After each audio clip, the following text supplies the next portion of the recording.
Buying a fixer-upper in 5 steps. Let's find out. Get a home inspection. A home inspection can cost you a couple of $100s, but it is non-negotiable if you want to buy a fixer-upper.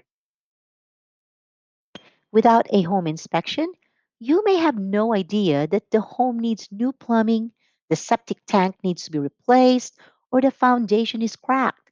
It helps you avoid unpleasant surprises as well as budget for and prioritize projects.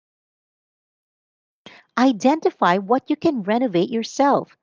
There's no denying that DIY renovations will save you a ton of cash.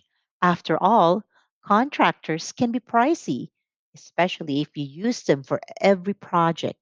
If you're handy, figure out which projects you can renovate yourself. Estimate renovation cost. Create a list of every project you intend to complete and price out the materials and labor costs if it requires a contractor. In this way, you can figure out a ballpark estimate that allows you to budget accordingly and decide whether the investment is worthwhile. Explore fixer upper loan options.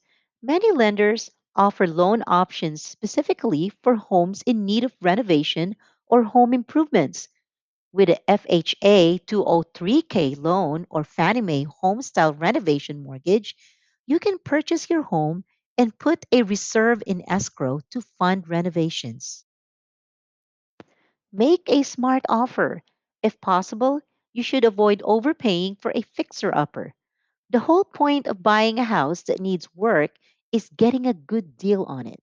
Make an offer that strikes a balance between a good deal and the cost of necessary repairs.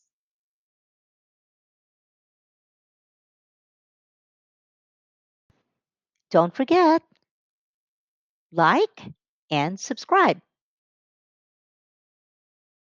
My name is Sheila Lavadia, and you can always reach us at Sheila at SheilaLavadia.com or loan team at SheilaLavadia.com. You can also reach us at 425 218 5534.